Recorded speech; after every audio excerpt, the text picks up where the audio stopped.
what I actually find interesting and surprising is that in Europe, there's less talk about really going against this authoritarian turn, which we're observing in the US, but it's more about how do we build counterpower? And this is then framed in military and often nationalist terms.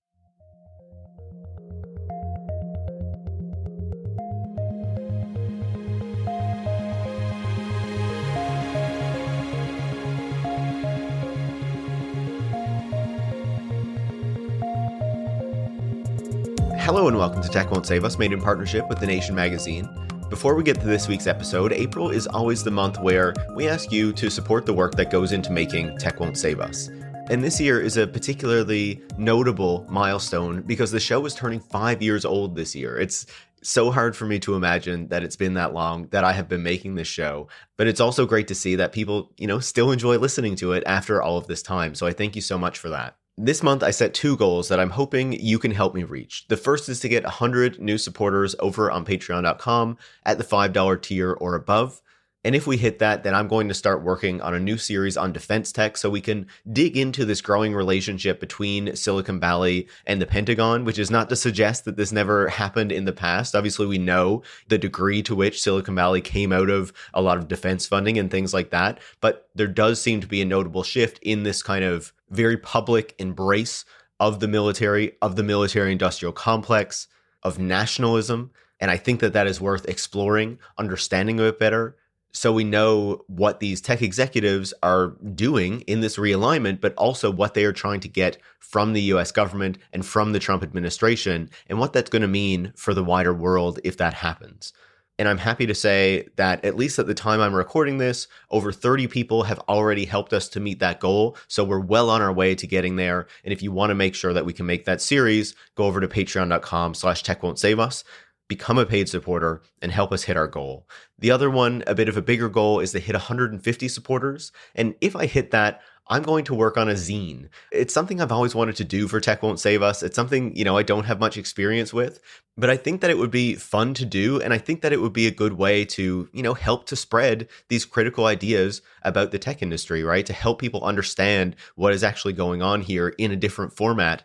And I think a lot of you listening to the show would really enjoy that as well. So those are the two goals I'm hoping that you can help me hit this month. We're already well on our way to the first one. So as I said, go over to patreon.com/techwon'tsave-us if you want to help me do that. The other thing I would note quickly before we get into the episode is that Tech Won't Save Us is actually looking for a new producer. Eric has been with the show now for going on 3 years. Again, it's hard to believe it's been that long, and it's been so great getting to work with him over that period of time. But he's actually taken on a new role as the Ontario reporter at Press Progress, a progressive media organization in Canada where he's already doing great work. And I'm really excited to see what this next step in his career is going to mean for him.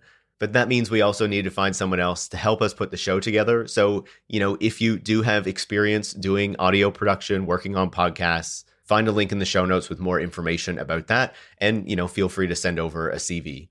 Now, with that said, this week's guest is Aline Blankertz. Aline is an economist working on digital policy who currently is with Rebalance Now and has previously worked with Wikimedia Germany. Obviously, with all of the tariffs and the threats coming from Donald Trump, it has only amplified this conversation about achieving digital sovereignty, about different parts of the world getting off their dependence on US technology. And I would say if there's any kind of, area of the world or block of countries that is closer to trying to achieve that, or at least has the resources to really make an effort at it, it is probably Europe and the European Union. And so I wanted to talk to Aline about how those conversations are actually playing out over in Europe right now, the different debates that are happening, and how this attempt to get off US tech is actually being framed, right? Is this actually an opportunity to imagine how things can be done differently? Or is it just an attempt to try to create European versions of some of the worst things that we have seen in the United States, something that we absolutely need to avoid? And so as the alliance between Silicon Valley and the Trump administration continues to move these conversations forward, and as those of us, who are interested in this topic, who are interested in reducing the dependence on US technology that we kind of structurally have, keep advocating for this, we need to pay good attention to actually how these narratives are being seized by decision makers, by powerful corporate interests in other parts of the world to make sure that we're actually moving toward, a better form of technology and not just the same problems that we have seen in Silicon Valley recreated somewhere else. And I think Aline is the perfect person to discuss this with because of the perspective that she holds on this. So I was really excited to have Aline on the show. If you enjoy that conversation, you can, of course, leave a 5-star review wherever you listen to the show. You can share it to friends or colleagues on social media. And as I was saying earlier, now more than ever is a great time to support the show and the work that goes into making it. And if you want to do that, you can join supporters like David from Switzerland, Don in Malta, Will from Zurich, Hanek from Hempstead near Amsterdam, Luna from Liverpool, Tom in Utrecht, Hans from California, Judy from Melbourne, Mark in Calgary, Doc Rittizel in San Francisco, Fitzhugh from Braddock, Pennsylvania, Srijish, a disillusioned engineer in Silicon Valley, Gaia in Milan, Justinas from Vilnius, and Rachel from Michigan by going to patreon.com/techwon'tsavus, where you can become a supporter as well. Thanks so much and enjoy this week's conversation.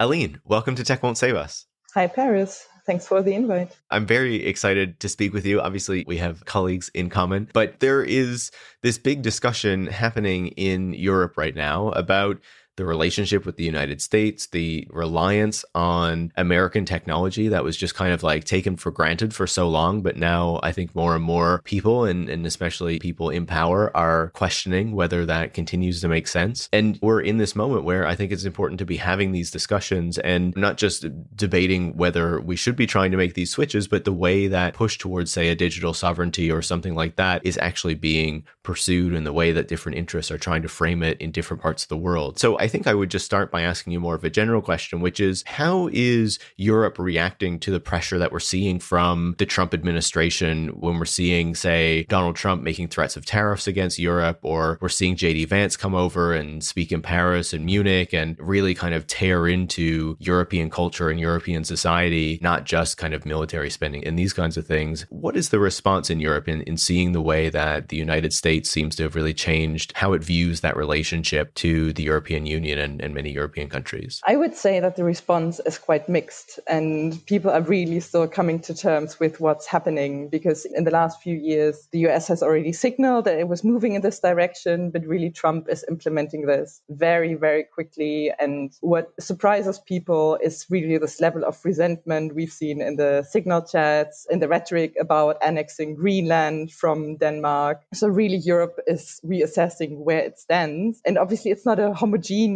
actor either. Some people are now wondering, like, where do we stand with regards to the US? And at the same time, they're still grappling with the Russian attack on Ukraine. China is a big topic. What many European politicians agree on is that Europe needs to invest. And what it has agreed on so far is that it needs to invest in arms, in defense, in security. At the same time, a similar topic that I would say has been adopted by Trump. So while everybody says, no, we don't like Trump, we don't like Musk, there are certain voices who pick up their themes, mostly regarding the role of the state. So there are also a lot of people echoing the claim, the demands for less regulation, less welfare, less migration. Politicians have been less bound by democratic norms, also in Europe, even though I would say it hasn't been as outrageous as in the US, but certainly Trump and Musk have shifted the window. So a lot of things that would have generated outcries in the past no longer do so. What I actually find interesting and surprising is that in Europe there's less talk about really going against this authoritarian turn, which we're observing in the US, but it's more about how do we build counterpower, and this is then framed in military and often nationalist terms. That makes a lot of sense. Yeah. Thinking about what you're saying from the Canadian perspective, it feels like over here, we still want to hope that there's some ability to like rescue this relationship with the United States. But at the same time, it feels like the rhetoric and the action has been so much stronger against Canada up to this point that it's like there is this kind of broad general realization, not just within the public, but within the political leadership, that this has fundamentally changed. And even if we do have, a new trade agreement or something with the United States, we can never rely on them like we had in the past. And so that is like a fundamental change. And it feels like looking over at Europe, it seems like there is that kind of debate as to like what is the future of the relationship with the United States. And as you say, that can differ depending on the part of Europe that you're actually in and, kind of maybe the political influences that are there. But at the same time, it feels like because the action has not been as strong against Europe yet, maybe with the exception of Denmark and Greenland, that it's like maybe we don't need to do as much to antagonize the Americans yet. Maybe they will still remain a bit more of a clearer partner. And it feels like from Canada, when we see that, it's like, no, like these people have fundamentally changed. You can't rely on them anymore. You should be more with us, and we should all be kind of working toward doing something without the United States. But you can understand how building some kind of new world order or new alliance where the United States is not an integral part of that is very difficult, is going to be like economically difficult, socially difficult, going to require some degree of sacrifice. And if there's still a hope of kind of delaying that, it's like, yeah, we should take advantage of it. But in the meantime, let's still invest a lot in the military and arms and stuff, right? Yes, there is so much interdependence globally, right? So finding new frameworks there is difficult. And obviously, the US right now is using the way in which other countries and regions depend on them. And it's this weird coalition between the tech and the government elite, which is really raising a lot of new questions for European policymakers. I'm going to get to the tech aspect of this in just a second, but I feel like France has been kind of more vocally outspoken in needing to kind of create European military investment, European technology, like a broader European economy that's not so dependent on the United States. And it feels like France has been doing so for quite some time. Of course, its military has long been trying to not have that dependence on the United States. But it seemed notable that when the new German Chancellor, Friedrich Merz, won the election, he kind of came out and very clearly said, I don't remember the exact words, but, that this relationship with the United States was fundamentally changed. Do we see, like a real shift happening within those major European powers that are really going to have a lot of influence on the broader European approach to this relationship with the United States and to whatever direction Europe takes next? It's tricky because you have the different political forces, even within countries. For example, in Italy, we've seen the different far-right parties taking a different position vis-a-vis Russia. In Germany, for example, the extreme right tends to be more cozy with Russia, which is different in other countries. And also then the conservative parties have different positions here. And they are trying to now behave very strategically towards the US. Like nobody wants to burn bridges, but this erratic behavior by Trump is making it very difficult for people to somehow act strategically. And this is also making it challenging to build reliable alliances within Europe. And it's not really clear what the aim is. The big European countries, it's always easier for them to stand up and push for their interests. The German-French connection has been strong in pushing also for austerity and for making sure the southern countries don't overspend. This is also a topic right now because we are talking about defense across Europe, while Germany has now agreed to invest 500 billion euros over the next few years in its military. Certain southern states are more reluctant to take on national debt. And it's still not really clear who the enemy is, right? Like, is the US going to actually attack the EU? Like, who are we? I mean, this imaginary we, right? Like, who are we preparing us to defend us from? Like, this is really not so clear. And there isn't much debate, to be honest. Now everybody's just agreed, like, okay, NATO needs more money and more people and more arms in Europe. So we'll do that.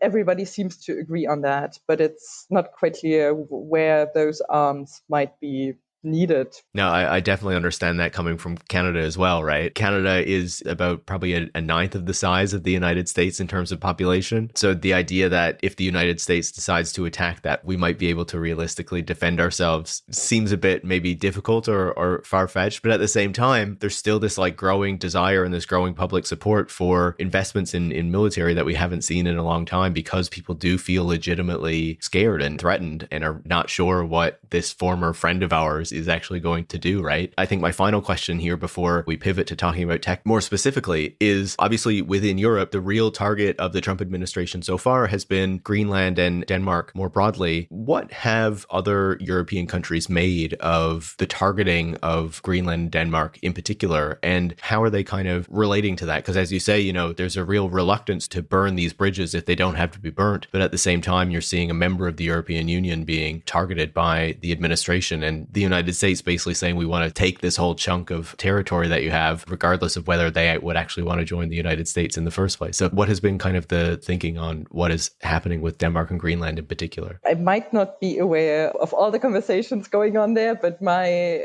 impression is it's still the sense of like, what does this mean?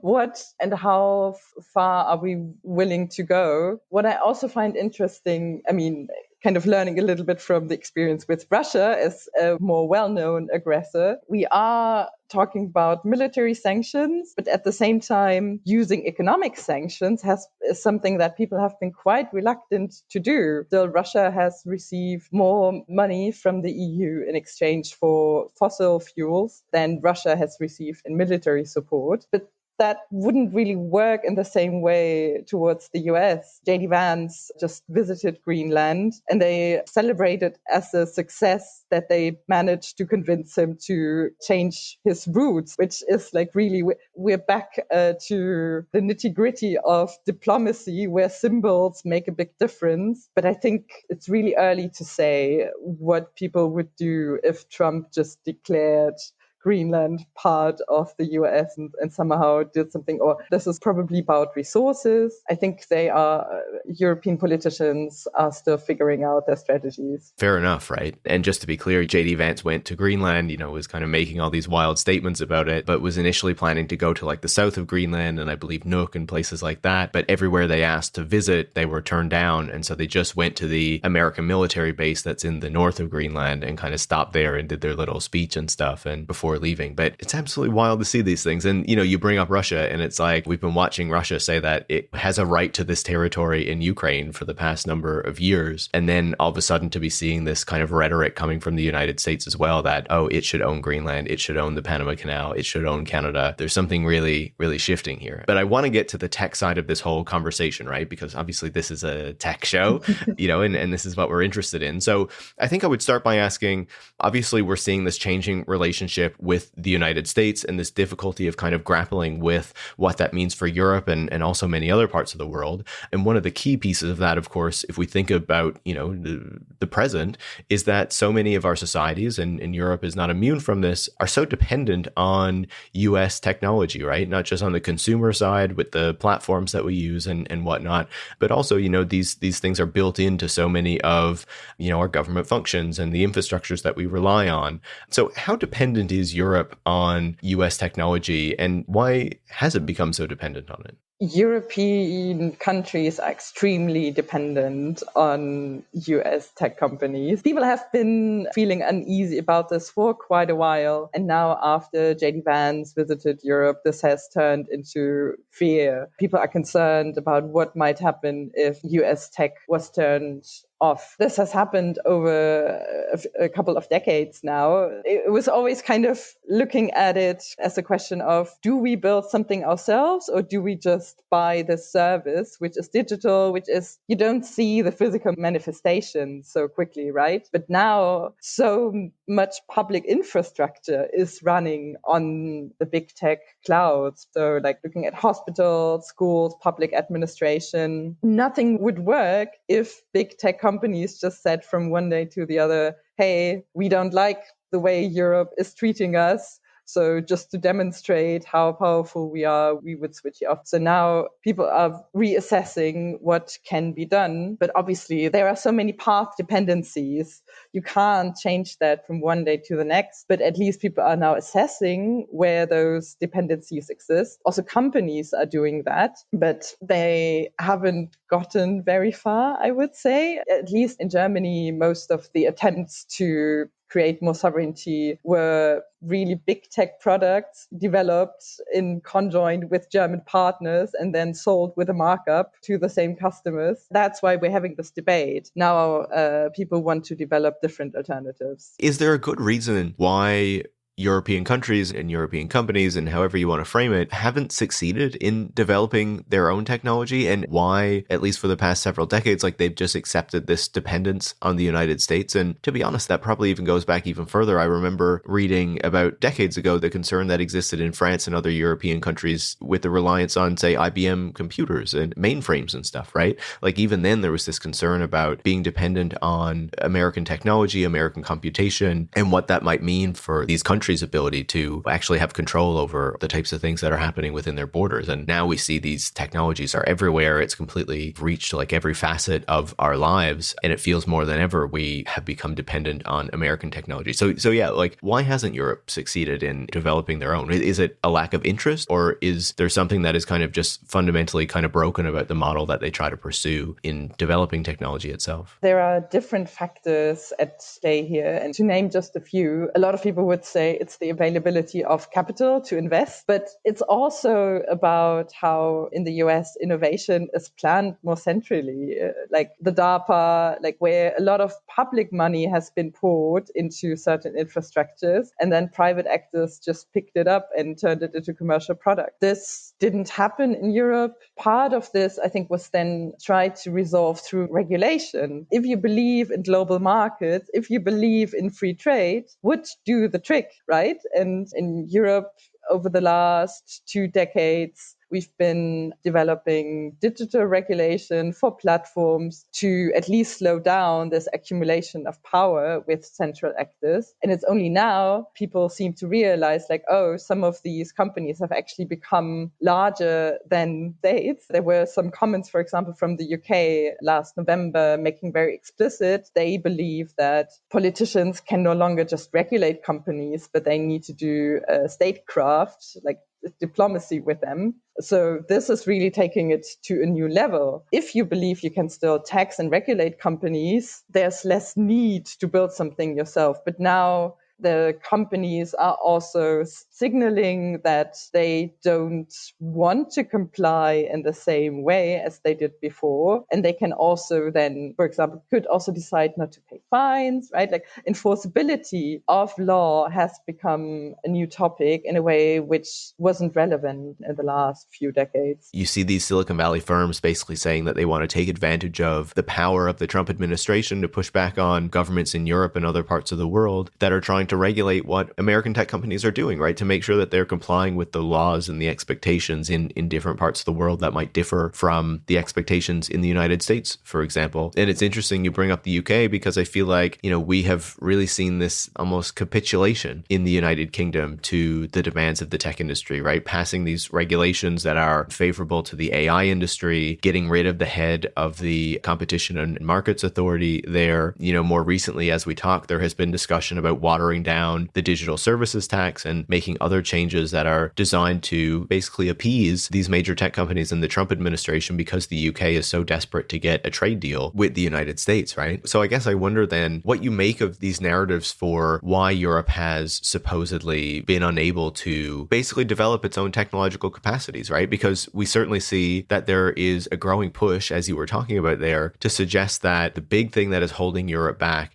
is the fact that it has these regulations against the tech companies, that it is too aggressive towards, say, mergers and acquisitions, coming from the Mario Draghi report in particular that was published, I believe, the end of last year. So what do you make of this kind of particular framing of the problem? And do you think that is accurate, or do you think that is people with particular political motivations trying to take advantage of a moment to get the kinds of policy developments that they have always kind of wanted? I think there are two sides to this. So one is if Europe had tried to develop its own technological capacity, would that have looked any different from the technological developments we've seen in the US? I would say there was some short-sightedness in the way, for example, government procurement works. Nobody ever got hired for firing IBM. Nobody ever got fired for using Google Cloud or AWS. People didn't, especially governments, didn't perceive this as a strategic area. I would say a legit question is, what should they have done instead? And they could have poured more money into European companies, but would those products have looked significantly different? I doubt it, to be honest. And also now, I mean, what we see is that SAP, like the biggest European tech firm, its valuation is going up. Military defense valuation is going up. And the products don't necessarily look so different. So what Europe could have done, what it used to say in the past, is that they want a more open approach, like they want to build more open source. But then most of this just remained rhetoric. And they just didn't put any money into this. In Germany, there's been, I don't know how many years, a debate about should the government use open source infrastructure instead. Nobody seems to say no to this, but what happens is that people still buy the same proprietary systems as before, just saying, yes, it would be nice to have open source, but then not do it. So that really doesn't help. Acknowledging the dependencies that exist really wasn't helpful for European policymakers and politicians to realize which situation they were in. I want to talk about these bigger proposals for what digital sovereignty in Europe should look like right now. But since we touched on the topic of regulation, I just have a quick question on that, which is for years now, the European Union has been held up as the gold standard of tech regulation. It was actually willing to move forward with these regulations that other parts of the world were too slow at, or, were not willing to take seriously, and were treated very positively as a result of that, right? By people in other parts of the world who really wanted to see similar developments elsewhere. I wonder, in this moment where we are seeing this pressure on European tech regulation, we are already seeing active efforts to start rolling some aspects of that back, how people are reflecting on the impact that these regulations had and whether it was ultimately the right approach, right? Whether Europe should have gone harder in the time that it had, or whether these regulations were just kind of trying to reduce the worst parts of what American tech was doing in Europe, but ultimately not doing this kind of fundamental change that feels like people are talking more and more about. European policymakers are also prone to tech solutionism. So the European regulation had certain elements which, as I said, kind of were designed to curb some power, but none of this was designed to really change the business model of those big tech platforms. So this isn't a big surprise because people at the same time were still celebrating the success of those companies and admiring them. Everybody was really concerned about not breaking them. So those regulations, as much political capital as it took to bring them in, were always on the soft side. They were helpful, and they still are. So, for example, enforcing the Digital Markets Act properly is something that still makes sense, but we also shouldn't overestimate how much of a difference they make to those products. For example, there are now compliance reports out just in the last couple of weeks on how well big tech companies have complied with this Digital Markets Act. For example, the interoperability requirements therein. And it really requires different sides to go very deep into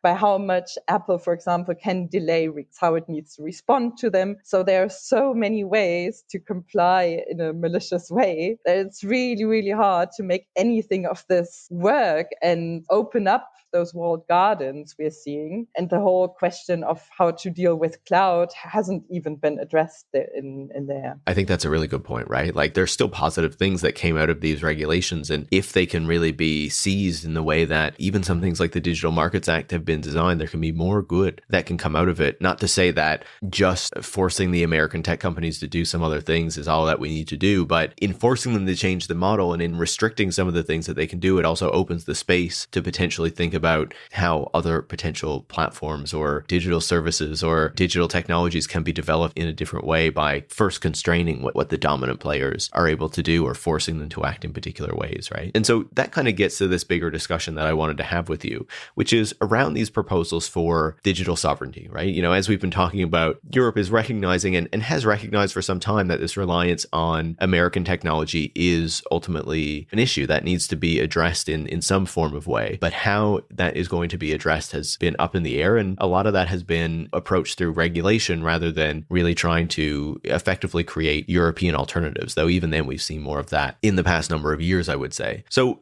How is this argument being pushed in Europe at the moment? And what are some of the big proposals that are being made for what a European tech industry or approach to digital technology should actually look like in a world where you increasingly can't rely on the United States and where Europe should take greater control of its own kind of technological destiny? Maybe let me add to this. I'm undecided on the question of whether Europe should do this or whether it's generally the big dependence on a few powerful players that's the problem. Then building kind of European counterparts might not change as much as we would like to see. I completely agree with you, right? The last thing that we should want to see, and, especially both of us and the perspective that we have on this, and that I think many of the listeners of this show would have as well, is that we don't just want to see like a European Amazon and a European Facebook spring up and do all the same problematic things that we see these American companies do. Like, that is not the move forward that we ultimately want to see, just to create European versions of like some of the worst companies on the planet, companies that we have a lot of issues with. But yeah, please talk a bit about some of these proposals and how they are really framing this problem and what they see as the correct response to it. So one of the most prominent proposals so far, I would say, is the Euro stack, which has been shaped by different people and organizations. So it's not really a uniform proposal, and it contains a lot of different aspects. But the one point that has been resonating most, I would say, is to buy European, basically to get European governments mainly to start buying from European companies along the stack. There is also some discussion about like, what are the layers we should be focusing on? Are we talking about applications, infrastructure? What is the role of chips and so on? But the general push is to buy European. European governments have a lot of purchasing power, and where they put their money really matters. If we want to reduce the dependence on big tech companies, they must find a way to really end those contracts. The Euro stack, I would say, also shares a lot of emphasis on growth and innovation, which I fear can be easily captured by others who are still subordinated to big tech, but don't pursue a substantially different approach. So like Deutsche Telekom, SAP, Orange, those big players, they all go, yes, buy European, please. And there was a big letter published earlier this week, signed by over 100 companies. And everybody was like, wow, those companies want governments to buy European. I mean, who could have expected that, right? What? European companies want European governments to spend all their money on European companies? What a surprise. Yes. Where we already see this happening, and I need to make this link here, is really in the military sector. You can tell whether people are serious about what they say if you look at where they put their money. And they have been putting more money into defense companies. And there is a significant amount of overlap between defense, cybersecurity, and so on. And so also EU tech firms, they very much welcome the sovereignty paradigm shift. And they also think that AI and quantum are like great elements of a defense strategy. This is coming together in a way which really finds its home or can find its home within the Eurostack proposal, because there's nothing in it that prevents that from happening. That makes a lot of sense, though, like as you describe that, because I feel like in the United States, we see as well, a lot of these folks from Silicon Valley, in the past presented themselves as anti-state or having some reservations about working with the state, even though the companies were always had a relationship with government and always kind of benefited from that relationship, right? But in the past year or in the past few years, we have seen this growing focus on the arms side of the tech industry, and meaning like these companies that we typically associate with Silicon Valley when we talk about tech, because tech can mean many different things, but this kind of push to sell more AI to the military, right? Or to sell more, means of kind of crunching all this data and trying to figure out, or trying to help the military figure out, what is useful in all this data. Or even newer companies like Anduril, for example, that are actively developing like military hardware that is going to be sold there. Like this real pivot away from this notion notion of like platforms and software toward something that is much more physical. So I guess it's not a surprise then to see that one of the big opportunities, especially if Europe is talking about kind of rearming or spending a lot more on military, is for these tech companies, in European tech companies in particular, to say, we're totally on board with this military buildup. We will develop these military technologies. And this is going to be a key part of how we maintain a kind of sovereignty into this new kind of geopolitical era. I think we probably both agree that tech solutionism is harmful. But I think what this means in this military context is something that some people, and certainly I still have to grapple with, because more efficient, more automated killing systems really takes this to a different dimension. One of the big winners of this in Europe is Helsing, which, according to the Financial Times, is developing AI for use on the battlefield. And they raised 450 million euros, for example, last year. So this will be very difficult to somehow govern in a democratic way. Well, but the public discourse is saying, wow, we have startups, we have successful companies, let's do that. There's dual use of the military. So, and finally, we have investment. So we get growth, innovation, all these buzzwords go hand in hand with this military agenda. Yeah, it's so concerning. And I'm really happy that you brought up that point of it, right? So that we understand the way that these discussions are being very easily and very quickly seized by these people who are pushing for this expansion in military buildup, in selling more arms, in making sure that there are even more deadly forms of technology being deployed on the world that make it much easier to kill even more people. Something that we've already seen, of course, in Gaza, with the way that Israel has been using kind of AI targeting systems to justify much greater damage by saying that, oh, the computer is telling us where to find these people, right, that we need to attack, regardless of whether that is accurate. It doesn't matter. The computer has identified it. But anyway, you talked about the broader Eurostack proposal there. One of the things that you identified, I think, is really key, right, in having these discussions. And that is that there's still this push for growth, right, for profits, for these underlying economic indicators that we consider to be like kind of the gospel for how we run our societies, right? If we're not having a certain amount of economic growth, if the companies aren't making adequate profits, then the whole model is broken and we're doing it all wrong.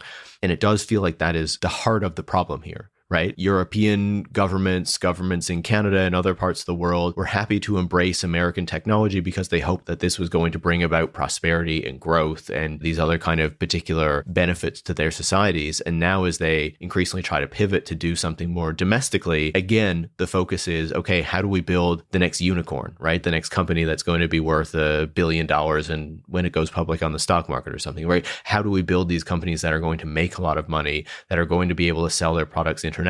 And inherently, that forces them to then operate on a very similar model as Silicon Valley and having these same problems. So how do you see that reflected in these proposals? And do you see any kind of pushback to this notion at all? Or is this kind of idea within these policy circles very much that like, yeah, we need European technology, but European technology kind of on this model because we can't possibly question this deeper economic drive that is pushing us in this direction? So again, I would distinguish between rhetoric and then operationalizing this in a way that can actually lead to action. So there is a lot of talk about European values, but at the same time, nobody's talking really about climate anymore.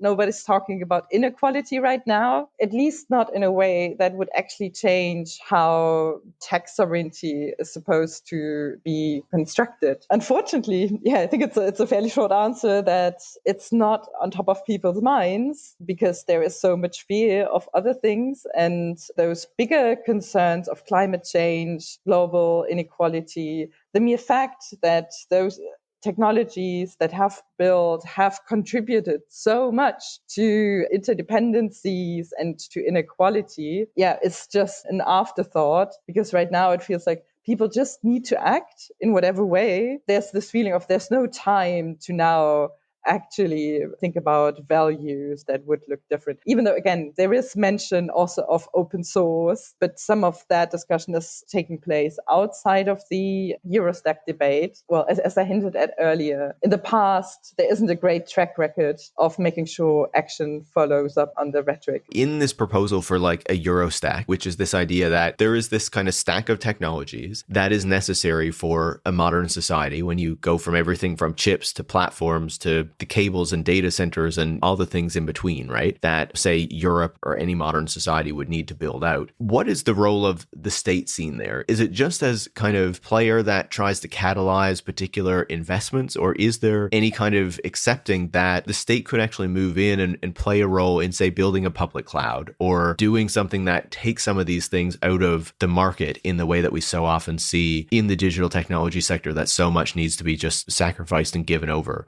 to the private sector? The Eurostack proposal isn't super clear on that. It's really mainly state government procurement, which is identified as a lever there. The state isn't a key actor. There's no space for democratic empowerment within that. The proposal that you have written with Cecilia Erika and others, if I may bring that in, which focuses really on ecological internationalism and democratic empowerment, is quite a different program here, which has certain elements in common with the Eurostack and also has a different conception of the state. The Eurostack, in most part, is rather skeptical of the state becoming too important. It's mostly supposed to de-risk investment, which means costs can be taken by the public and to make sure that it's profitable for companies to invest. It's not a surprise, but it is frustrating to see it, right? That it's kind of like, okay, there is this opportunity in this moment to think about doing technology in a very different way, because the Trump administration and the position of the United States and the power of these billionaires in Silicon Valley has forced not just governments, but the wider public, whether it is in Canada or Europe or many other parts of the world, to say we should really be doing something different. To see that kind of energy or that recognition just seized on to try to create some new market or something is kind of profoundly disappointing, when there's also an alternative to think about something broadly. And I wonder, you have obviously seen how these debates are playing out in Europe much more closely than I have. Do you see much of a push for a different way of thinking about this? Do you think that there are entry points to really start to try to frame things in even a slightly different manner on some of these issues? Or does it feel like this market-oriented, military-oriented approach has really dominated to an overwhelming degree? I think right now this approach is very dominant. At the same time, keeping other approaches alive is important. There are also opportunities, some of which might need to happen from the bottom up. So you have like local communities, for example, trying to go open source and have a different approach to implementing technology. How to scale that? That's really the challenge, because it's not really profitable most of the time, right? So I wouldn't say it's so surprising the way this has turned, because they are still in competition with those US companies. So unless you get a very strong commitment to really apply other principles, and again, I'm very skeptical about the principle being European. I think it's more what actually makes that technology different. How is it developed? How do we ensure more democratic governance? That should be one of the key questions. Establishing those principles and having political commitment to follow through, that could make difference. But otherwise, if you need to compete on profitability with big tech platforms, that makes it very hard to implement something different. I completely agree, right? It's the fundamental issue there that needs to be addressed, and that so many people don't seem to want to actually talk about it, grapple with, right? The fact that if we are going to accept that we need to maximize profitability, that's naturally going to lead us in a certain direction, which is probably not the one that we would actually want to go with if we want to make sure that technology is being developed in the public interest, to think about how it's going to best serve, the broader public and not just create profits for a small number of American or European or whatever else corporations, right? You mentioned the other proposal that I worked on with Cecilia Erika and others called Reclaiming Digital Sovereignty. I think that was part of the goal of that paper as well, right? And of that intervention was to say, we know that these other proposals are coming and some are already being discussed. And so how do we try to make sure that there's at least, a different perspective that is out there, that is being represented, that at least some people are pushing for, that is not just around military buildup and kind of national economic development, but is about how do we think about actually creating a broader alliance where we make sure that these technologies are beneficial to a wide swath of the global public, not just about making profits or making national champions in a small number of countries, but is actually thinking about technology for the better, what technology could actually look like in a world that is not so focused on profit, and how those things could be designed in a very different way. And obviously there's so much that I could say about that. I wonder if you were thinking about how this approach might be done in a better way, in a way that serves the public much more than just serving these major European corporations in the case of Europe, as we're talking about. How do you think that would be done differently? Obviously you were talking about local solutions, but do you actually see any movement in that direction, or is it just so hard to try to achieve in this moment because of the overwhelming push toward a certain direction and a certain way of doing things? To be frank, I think a lot of energy right now is put into making sure things don't become as bad as they are in the US. So we also see Doge-style conversations happening. We see this, the military turn, just to slow that down, I think is valuable. And also thinking more about authoritarianism as an issue rather than framing everything as a geopolitical race. So understanding in the US, for example, many people are fleeing right now from an authoritarian government. And some people here are framing this as an opportunity for Europe, which I think is cynical. So just exposing these dynamics and making people aware of that, I think is valuable in its own right. And then thinking about how can we actually construct something that is more valuable for the people. That is probably the next step, or is something we need to try to insert into those ongoing conversations. There's no point in having a completely separate conversation, but kind of